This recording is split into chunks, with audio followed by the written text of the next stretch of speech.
Up to 1,000 men went into that mountain. Most of them never came back out. Not the way they went in. West Virginia. A corporation needed a tunnel drilled through 3¾ miles of solid rock, and they needed it done fast. They found their workforce, recruited them from the deep south, brought them north on one-way tickets, put them on the drills. What those men breathed inside that mountain, what filled their lungs, shift by shift, day by day, was already killing them before the foreman called the first break.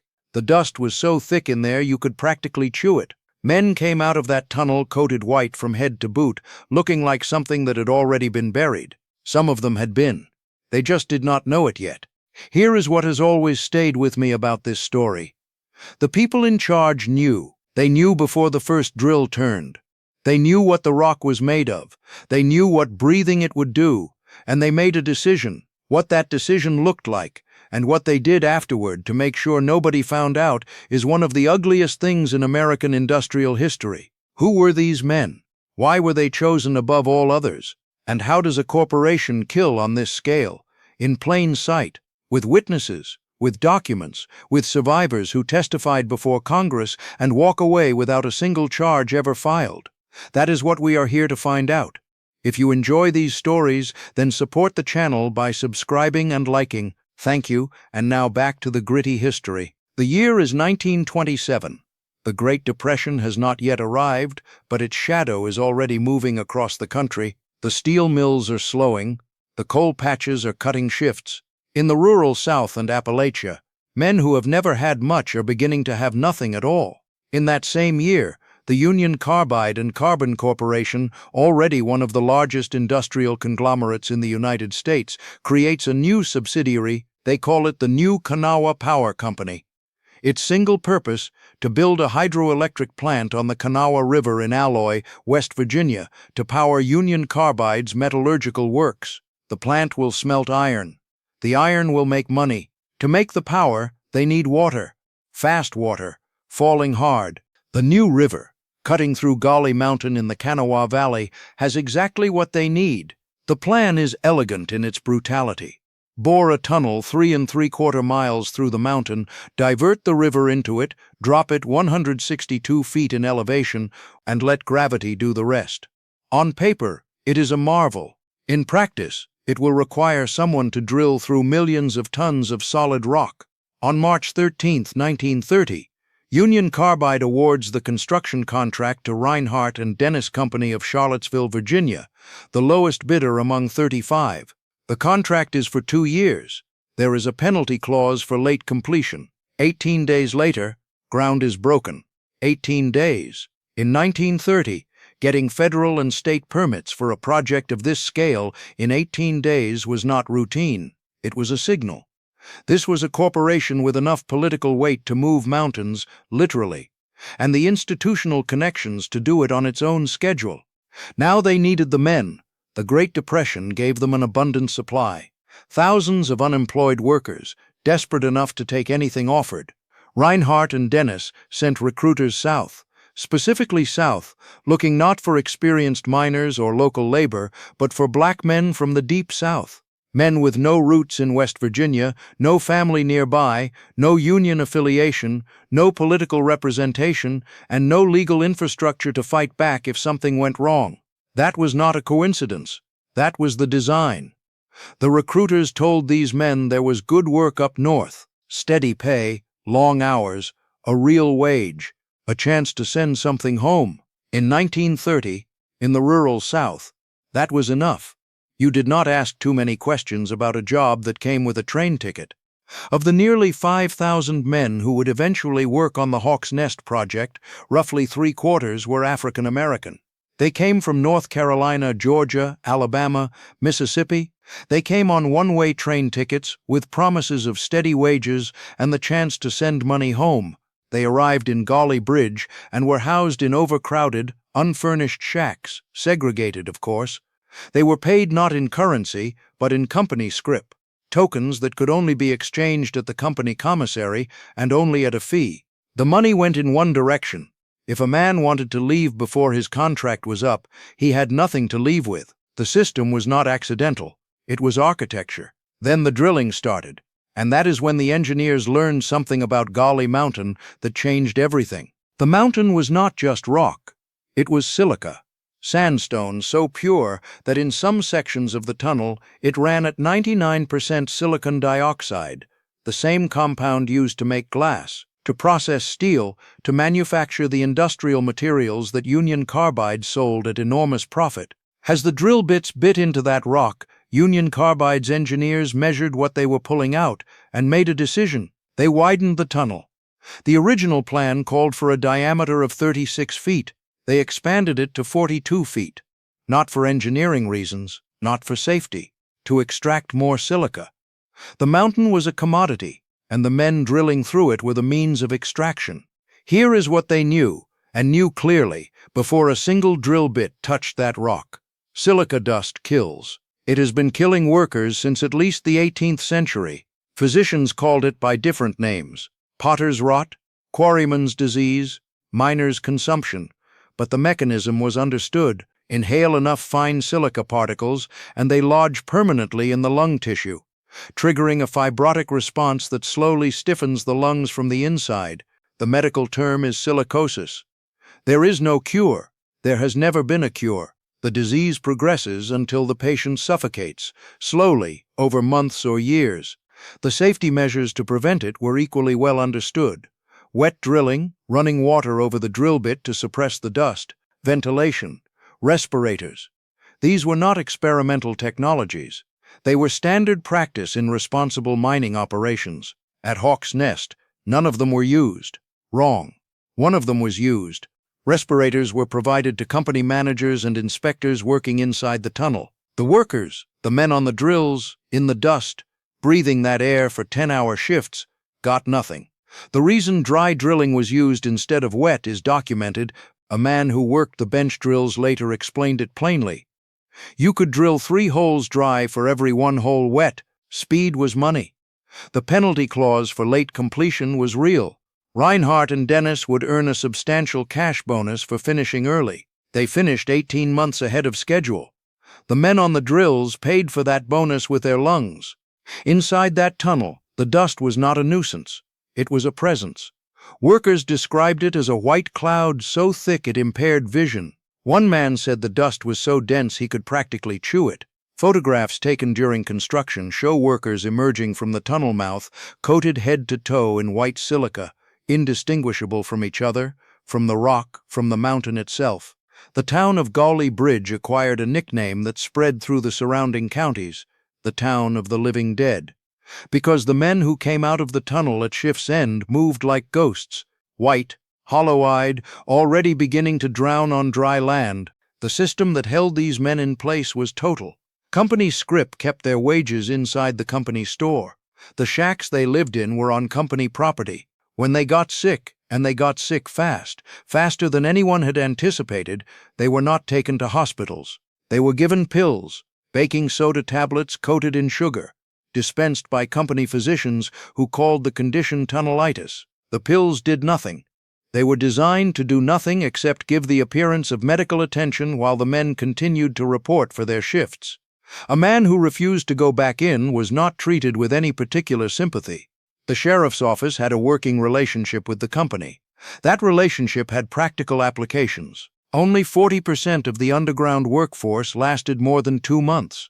20% made it past 6 months. Men were beginning to die within weeks of first entering the tunnel. An acceleration of silicosis that shocked even those who understood the disease. Normal silicosis takes years to kill. Decades, sometimes. The concentration of silica inside Gauley Mountain was so extreme it compressed that timeline into months, into weeks for some. The company physician's term for it, tunnelitis, was chosen carefully. It sounded temporary. It sounded like something a man could recover from if he just rested up and came back to work. The company paymaster, in a moment of candor that was later documented and entered into the record, described the situation this way. He had known they were going to kill these men, but he had not known it would happen so quickly. He said this without apparent distress, as a logistical observation, which brings us to the part that does not get discussed in polite company. When men started dying within 2 months of the project's start, Reinhardt and Dennis had a problem. Not a moral problem, a practical one. Bodies needed to go somewhere, and the men dying fastest were black workers who, under Jim Crow law, could not be buried in the white cemeteries of Fayette and Nicholas counties. A few were sent home by rail if their families could be located and if there was money to cover transport. Most had no local ties. Most had no one who would ask questions. So the company found a solution. An undertaker in Somersville, a county away from the tunnel, was contracted to handle the dead. The rate was $50 per body. When the volume exceeded the capacity of the small slave cemetery he first used, he buried the overflow on his family's farm. Plain wooden coffins, no markers, no records, no notifications to next of kin. Local accounts describe bodies being transported at night, stacked on flatbed wagons, taken out under the cover of darkness to avoid attention. The death certificates, when they were filed at all, listed the cause as pneumonia or tuberculosis. The company had a name for the disease that appeared on no official document: tunnelitis, a condition that officially did not exist. Families who received word that a husband or father or son had died were told he had succumbed to a respiratory illness. Families who received no word assumed their men had simply moved on. One of those men was named Dewey Flack. Dewey was 17 or 18 years old. Records are inconsistent on his exact age, which tells you something about how carefully anyone was keeping track. He left his home in North Carolina in 1930 on a one-way train ticket, with a promise to send money back to his parents and his 5 younger siblings. He arrived in Golly Bridge. He went into the tunnel. He did not come home. His family spent decades believing he had run away. His brother grew old, thinking his younger sibling had simply chosen to disappear rather than come back. It was not until nearly 90 years later, when a researcher traced the fragmented death records from the Hawk's Nest project, that his niece Sheila Flack Jones learned what had actually happened to her uncle. She said, "I am heartbroken that my family died thinking he had run away, and they never knew the real truth." There are 40-some graves at Whippoorwill Cemetery, each one identical, each one marked by a single wooden cross. And in recent years, a simple stone, it is impossible to know which one belongs to Dewey Flack. The records were not kept for that purpose. He was not alone in disappearing. George Robinson was a black driller who survived the tunnel and made it to Washington in 1936 to testify before Congress. He described what the end of a man's usefulness looked like at Hawk's Nest. When a worker got so sick he could no longer stand at his drill, the sheriff and his deputies, who functioned as de facto enforcers for the company, would come to the work camps and drive the man off the property, not to a hospital, off the land. Robinson testified that he had seen men so weak they had to hold themselves upright against trees while the sheriff's men ordered them to keep moving. Men whose legs could not carry them, being forced to walk anyway, because their presence on company property was no longer economically useful and their dying on the premises was an inconvenience. Those men died in the woods, on the roads, in towns where no one knew them. Their deaths did not enter the official count. Shirley Jones was 18 years old when he died of silicosis. He had gone into the tunnel with his father, his uncle, and his brothers. All of them died. His mother received a death benefit from Union Carbide, $800 per son, $1,000 for her husband. For the black families who made similar claims, the amounts were lower: $400 for a son, $600 for a husband. The racial differential was not accidental. It was policy. A worker recalled in a 1936 newsreel, "Each and every day I worked in that tunnel, I helped carry off 10 to 14 men who were overcome by the dust. 10 to 14 men. Every day. Carried out of the mountain." The tunnel was completed in December 1931. Reinhardt and Dennis collected their bonus. Union Carbide's alloy plant came online. The lights went on. In the years immediately following the project's completion, hundreds of additional men died of silicosis as the disease, already seeded in their lungs, ran its course. Many had been dismissed from the work camps at the end of 1931 and sent back south, scattered across half a dozen states. Their deaths, occurring in homes and hospitals far from West Virginia, were never connected to the project in any official record. Union Carbide's own internal estimate of the death toll, the number they were willing to put their name on, was 109. The number on the historical marker they later allowed to be posted near the tunnel site, the company's official position maintained for decades. The 1936 Congressional investigation placed the toll at 476. Dr. Martin Cherniak, a physician who spent years reconstructing the evidence, put the number at 764. A 2002 study by the National Institute of Occupational Safety and Health estimated the death toll at close to 1,000. The true number will never be known because the records that would have established it were destroyed. Here's what they didn't say in that congressional hearing. Reinhardt and Dennis did not appear. Neither did any senior officer of Union Carbide. The companies submitted a letter. The letter stated that the testimony of survivors and witnesses was, in their characterization, slanderous rumors and hearsay. It concluded with a declaration that the companies had no knowledge of any case of silicosis contracted on the job. They did not send a representative to say this in person. They sent a letter to a congressional committee about the deaths of up to 1,000 men. The companies had paid death benefits to the families of men who died of silicosis. They had hired an undertaker specifically to dispose of bodies at $50 a head. Their own paymaster had documented that he knew the men would die. The companies paid settlement money in lawsuits filed by survivors. And in their letter to Congress, they said they knew of no case of silicosis contracted on the job. The Congressional Subcommittee had spent 3 weeks hearing testimony. Its final report used language that congressional committees rarely use.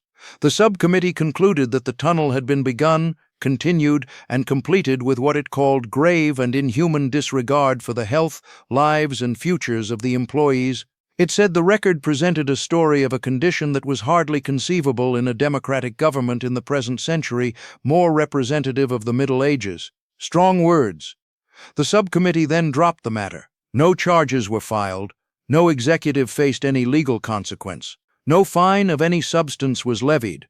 A West Virginia senator, explaining afterward why the matter had been allowed to die, said that few people wanted to discuss the tragedy because of the danger of stepping on the toes of some industrialist. That was the whole thing. That was the entire reason. The industrialist's toes. 538 lawsuits were filed against Reinhardt and Dennis and the New Kanawha Power Company. The largest trial ended with a hung jury and evidence of jury tampering. The eventual out-of-court settlement totaled somewhere between $130,000 and $200,000, depending on the source. Individual awards ranged from $30 to $1,600 per dead man. The plaintiff's attorneys took 50%, $30, for a man's lungs, for a man's life, for the mother who would spend the rest of her years not knowing if her son had run away or been swallowed by a mountain. That should have been the end of it. A settlement, a congressional rebuke, a company that kept its head down and moved on. That is how most industrial disasters end. But Union Carbide was not finished. The question was not just how to escape accountability. It was how to make sure the story itself disappeared. The erasure did not stop with the settlement. In the late 1930s, the Federal Writers Project began compiling state guidebooks across the country, comprehensive historical documents meant to record the people, places, and events that shaped each state. West Virginia's draft included a detailed account of the Hawks Nest disaster. Governor Homer Holt, a Democrat, refused to authorize the guide until the section on Hawks Nest was substantially toned down. He called the draft propaganda from start to finish. He said it would discredit the state. After leaving the governorship, Homer Holt went to work as general counsel for Union Carbide. The disaster was not taught in West Virginia schools. It did not appear in standard American history textbooks. The men who died were not commemorated. Their story was absorbed into the kind of institutional silence that does not require active conspiracy, only the sustained, unremarkable willingness of institutions and individuals to look the other way, because looking costs something and silence is free. In 1972, the state of West Virginia decided to widen U.S. Route 19. The highway ran through the farmland where dozens of Hawks Nest workers had been buried in unmarked graves 40 years earlier. The state contacted the son of the original undertaker. The graves were located. The remains were exhumed. What they found after 40 years in the ground could be placed in child-sized coffins. The remains of men, some of them barely adults when they went into that mountain, were transported in boxes meant for children and reburied in a ravine off Whippoorwill Road. The new site was not marked. It became, over the following decades, a place where people dumped old appliances and where highway crews left roadkill. A local couple, Charlotte and Charles Nealon, eventually found it with the help of a university professor and a radar scanner. They spent years advocating for a proper memorial. The memorial was dedicated in September 2012, 81 years after the tunnel was completed. If you drive past the tunnel entrance today, there is nothing that tells you what happened there. The water goes in, the turbines turn, the plant at Alloy runs. It looks exactly like what it was always meant to look like, an engineering success.